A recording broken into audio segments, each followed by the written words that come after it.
नमस्कार सर, मेरा नाम राजू है। आज का टॉपिक है best HWP plan in mutual fund. इसमें दो तरह का फैक्टर है कि एक तो आपने आज एक मुश्त पैसा लगाया और थोड़ा वेट किया, 1 साल 2 साल 3 साल 5 साल 10 साल, उसके बाद एचडब्ल्यूपी लिया तो थोड़ा सा रिस्क वाले फंड में लगा सकते हैं। दूसरे इन्वेस्टर इस तरह के हो सकते हैं कि आज तो पैसा लगाया और इमीडिएट पैसा चाहिए, रेगुलर इनकम, पेंशन, एचडब्ल्यूपी इमीडिएट चाहिए। उसके लिए मैं 14 नंबर 15 नंबर कैटेगरी बोलता हूँ। स्टार एसआईपी में जब जाएंगे आप, हाइब्रिड इक्विटी और मल्टी एसेट एलोकेशन फंड है, यहाँ पे जब जाएंगे तो अलग अलग कैटेगरी में अलग अलग रिक्वायरमेंट के अनुसार आप फंड में इन्वेस्ट कर सकते हैं।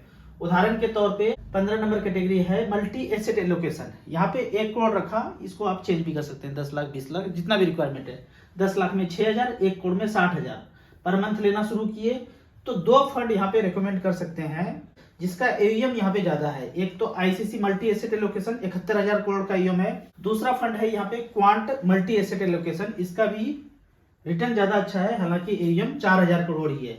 दोनों में डाइवर्सिफाइड करके लगा सकते हैं। तो यहाँ पे देखते हैं कि 1 करोड़ रुपया यहाँ अगर एचडब्ल्यूपी करने के लिए 2015 में वन टाइम इन्वेस्ट किया और 60,000 रुपये पर मंथ लेना शुरू किया तो 72 लाख रुपया विड्रॉ कर चुके हैं। आज बैलेंस बचा है 2 करोड़ 60 लाख, 15% का रिटर्न लगभग जनरेट करके यहाँ पे दिया है। नॉर्मली मैं 14 नंबर कैटेगरी हमेशा लेता था, लेकिन मल्टी एसेट एलोकेशन में से भी आप 1-2 फंड वहां पे ले सकते हैं। हमेशा से जो पहले बताया करता था, SBI equity hybrid, ICICI equity in debt, HDFC hybrid equity, ये 3 तो फंड ले सकते हैं, प्लस मल्टी एसेट एलोकेशन का 1 से 2 फंड यहाँ पे जोड़ सकते हैं। अगर यहाँ पे एसेट एलोकेशन पैटर्न को देखेंगे मल्टी एसेट एलोकेशन में, तो यहाँ पे देखेंगे कि स्मॉल कैप में 2.86% है, अदर्स में 62%, लार्ज कैप, मिड कैप, मतलब एज पर एमपी के कैटेगरी में जाएंगे मल्टी एसेट एलोकेशन में तो investment at least 3 asset class, large cap, mid cap, small cap, 3 में मिनिमम एलोकेशन 10% होना चाहिए डाइवर्सिफाइड करके, इसीलिए इसको मल्टी एसेट एलोकेशन बोलते हैं। गोल्ड में भी इन्वेस्ट कर सकते हैं तो मल्टी एसेट एलोकेशन इसको इसीलिए कहा गया। अब यहाँ पे जो लोग ज्यादा रिस्क ले सकते हैं और टाइम है, इमीडिएट नहीं चाहिए, टाइम है, तो multi cap, flexi cap, small cap, mid cap में भी लगा करके पहले तो पैसा एक्यूमुलेट होने देंगे और बाद में जब एक्यूमुलेट हो गया फिर वहां से एचडब्ल्यूपी कर सकते हैं। जब आप म्यूचुअल फंड में इन्वेस्ट करते हैं और ये सोचते हैं कि एचडब्ल्यूपी से पेंशन लें तो एक कैलकुलेशन जरूर करके रखना चाहिए और सोच के यहाँ पे कैलकुलेट करके रखना है कि जैसे 1 करोड़ लिया तो कितना पैसा लें कि मूलधन कम ना हो। तो यहाँ पे देखते हैं 1 करोड़ लिया और 60,000 रुपये पर मंथ लेना शुरू किया, 15 साल तक लेंगे तो 7.3% का रिटर्न अगर मिलता रहे तो 60,000 रुपया तो हमको मिलता रहेगा और जो बैलेंस अमाउंट है वो हमेशा 1 करोड़ लगभग बना रहेगा। 15 साल में 1 करोड़ 8 लाख ले लिए और 7.3% के रेट से ये 1 करोड़ जो हमने लगाया था मूलधन वो बरकरार है। इससे ज्यादा अगर रिटर्न दिया तो ये बैलेंस अमाउंट बढ़ता रहेगा। इससे अगर कम रिटर्न दे दिया, मान लो 6% रिटर्न दे दिया, तो ये तो पैसा उतना ही रहेगा जो पैसा ले चुके प्रीवियस 60,000 के दर से हर महीने लिए 15 साल में, ये तो इतना ही रहा, लेकिन ये मूलधन घट के 70 लाख बच गया। इससे और कम हो जाए, मार्केट है, कुछ बोल नहीं सकते हैं, इससे कम हुआ तो और जो बैलेंस अमाउंट वो भी कम हो जाएगा। तो 7.3 से ऊपर अगर रिटर्न देता चला गया तो ये अमाउंट आपका बढ़ता चला जाएगा। यदि 9% का रिटर्न दिया तो वो जो मूलधन 1 करोड़ लगाए थे वो 1.55 पे आ गया और 12, 13, 14% जैसे कि एसेट एलोकेशन फंड वैसा दिखा रहे हैं, 13% के रेट से अगर हुआ तो ये 3 करोड़ 62 तक पहुंच सकता है, जबकि वो पेंशन जो मिल रहा है 60,000 रुपया वो मिलता जा रहा है। तो ये कैलकुलेट थोड़ा सा करके रखेंगे कि मिनिमम जो है 7.3 से नीचे आया तो मूलधन अपना कम होते रहेगा, उससे ज्यादा हुआ तो हमेशा बढ़ते रहेगा।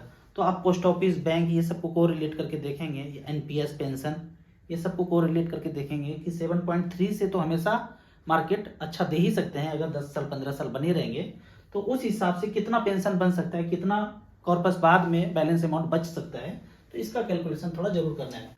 अब यहाँ पे कुछ कमेंट्स को लेते हैं। कमेंट्स में पहला क्वेश्चन है, राजू भाई मैं इन्वेस्ट करना चाहता हूँ एसआईपी में, पहली बार कर रहा हूँ तो कौन से फंड में करूँ। इसके लिए आप StarSIP.in पे पहले जाइए और जो फंड आपको यहाँ पे एसआईपी मोड में दिख जाए टॉप पे, जिसका एयूएम 68,000 करोड़ है, 36,000 करोड़ है, 16,000 करोड़ है, 30,000 करोड़ है, इसमें आप 2-2 रुपया करके शुरुआत कर लीजिए। धीरे धीरे आपको ज्ञात हो जाएगा। ऐसे नहीं कि 1 साल किया, 6 महीना किया, डाउन हो गया तो पैसा निकाल लिए। ज्यादातर लोग यही करते हैं, करोड़ों लोग इन्वेस्टर आते हैं, करोड़ों लोग बाहर निकल जाते हैं। तो आपको बने रहना है, वही पैसा लगाना है जो आप इसको भूल सकते हैं लगा करके। आपको 10,000 करने का कैपेसिटी है, लेकिन नहीं समझ में आए, सारा विड्रॉ कर रहे हैं, फिर भी 1,000 रुपये का चलने दीजिए, धीरे धीरे समझ में आएगा कि क्या अच्छा हो रहा है। तो स्मॉल कैप से शुरू कीजिए जिसका AUM सबसे ज्यादा है।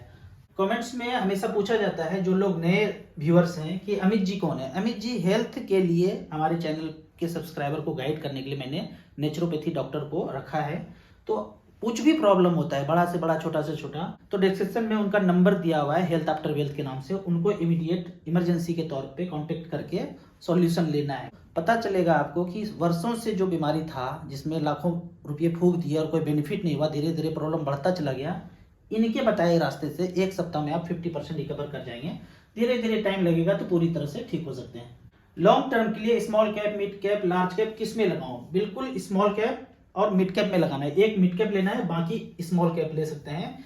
एक स्मॉल कैप का 250 इंडेक्स फंड भी ले सकते हैं। भैया 5,000 रुपया का HDFC स्मॉल कैप शुरू किया है, सही है? बिल्कुल सही है। अगर एक ही फंड में अपने स्मॉल कैप शुरू किया है तो आगे से ध्यान रखना है कि एक ही फंड से शुरुआत नहीं करना है। HDFC लिया, निपॉन स्मॉल कैप भी ले सकते हैं, SBI स्मॉल कैप भी ले सकते हैं। 2,500 रुपया करके 2 फंड में लगाना है। मान लेते हैं एक फंड 100 कंपनी में लगाते हैं, दूसरा फंड 100 कंपनी में लगाते हैं, तो 200 कंपनी में आपका 5,000 रुपया डाइवर्सिफाइड हो जाता।